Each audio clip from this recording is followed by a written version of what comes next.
Welcome to lesson number 2, multiplying a polynomial by a monomial. Now, looking at class example number 1, we want to complete the diagram in order to determine the product here. So, right now I have 2 ones, I have an x value, and I have another 1. So this is an x, this is a 1 and a 1, and this is also a 1. Now, if I multiply this one by this x, which are both positive, this will give me a positive x. So something like that. If I do the same thing with this one by this x, this will give me another positive x, something like so. And if I multiply my 1s by this one, I'll have 1 times 1, which gives me a 1, and 1 times 1, which gives me another 1. Now, if I look at what I have here for my product, I have 2 x's plus 2. So my answer here would be 2x plus 2. And I would do the same thing over here. However, when I have x times x, this is going to result in x squared, also positive. And down here, I would have x times my 1 would give me an x. Another x times another 1 gives me another x. And another x times another 1 gives me another x. This results in x squared plus 3x. When I have negatives, like I have my negative 1s here, and then I have my my positive x and another negative 1, I multiply them the same way, but we know that a negative times a positive would result in a negative value. So a negative x, another negative x, and a third negative x. However, my negatives times my negatives will result in positive values, like so, which would leave me with negative 3x plus 3.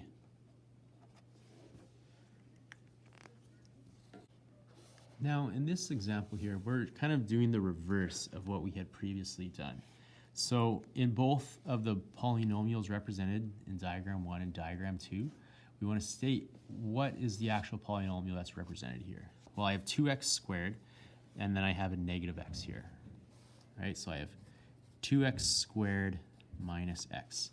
Now I want to complete the left side of this diagram here, and I want to write the polynomial product. So complete the left side and the top. Complete the left side and the top of diagram 1, and then write the polynomial product. So here's my left side. So this would result in something like this. Shade that in. This results in something like this. Shade that in. And in order to get a positive x squared value here, this has to be a positive x on top. However, to get a negative x value down here with this positive, this has to be a negative 1. Now, what this is, if we write the top side first, would be x, so the product is going to be x times 2x minus 1. Now, with example C, we want to do the exact same thing we did, but instead we want to write a different polynomial product. So another way to get 2 positives like we did in this example is if I multiply 2 negatives by one another. So a negative x times a negative x will result in a positive x squared, and a negative x will result in another negative x, or multiplied by another negative x will also result in a positive x squared. But in order to get a negative x down here, we have to multiply this by a positive 1. So what that product represents above is negative x multiplied by negative 2x plus 1. Now we want to write each product as a sum or difference of terms. So sum or difference of terms. So first of all, if I have that first one, we had x times 2x minus 1. This would result in 2x squared minus x, where I had negative x times negative 2x plus 1. This again resulted in negative x times negative 2x squared minus x. Now we want to verify this is true, right? So we want to verify that this is true by substituting my value of x with 3, or my variable of x with the value of 3. So on the left side, x times 2x minus 1 needs to equal 2x squared minus x. So left side, let's see what we get. We have 3 times 2 times 3 minus 1. And this equals, well, 2 times 3 is 6, minus 1 is 5, times 3 is 15. And this needs to equal 2x squared minus 1. So on the right side, 2 times 3 squared minus 3. This also equals 3 squared is 9, times 2 is 18, minus 3 is 15.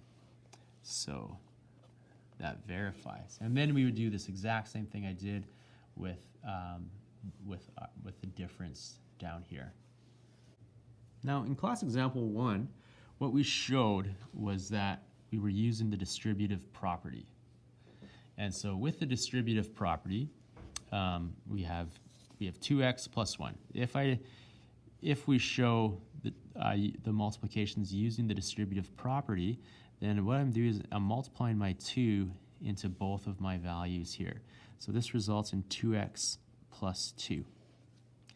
And I would do that for all my examples here. X multiplied by my x and x multiplied by my 3 would be x squared plus 3x. 2x times x would give me 2x squared times negative 2. 2x times negative 2 would be negative 4x. And I would continue using the distributive property like so. So negative 3 times x would be negative 3x. Negative 3 times negative 1 would be positive 3. So these are all examples of the distributive property. And these distributive properties can be broken down in either one of these examples here. If you have any questions about these, please make sure to ask me in class. And this distributive property can be extended to any number of terms that are found in your polynomial.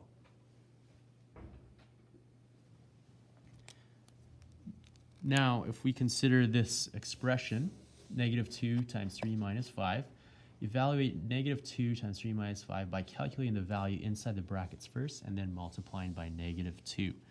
So if I were to solve the values inside the brackets, this is going to become negative 2 multiplied by negative 2, which would give me positive 4. Now, if I evaluate negative 2 times 3 minus 5 by using the distributive property, then what I'm going to be doing is going negative 2 times 3, which would give me negative 6, and then negative 2 times negative 5, which would give me positive 10. Negative 6 plus 10 would also give me 4. So comment on your results from these examples. The value is the same. Now, class example number 3.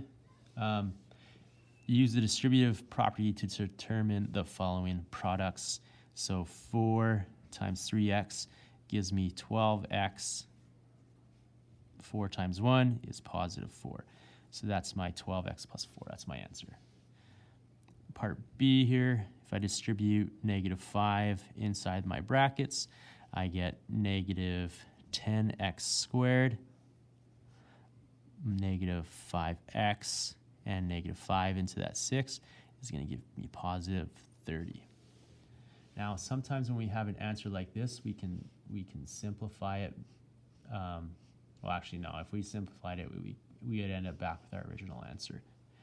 And let's look at this one down here, where we have lots of variables to work with. Negative 3x times 7x would be negative 21x squared. Negative 3x times negative 2y is going to give us negative 6xy. And then negative x times z is going to give us negative 3xz.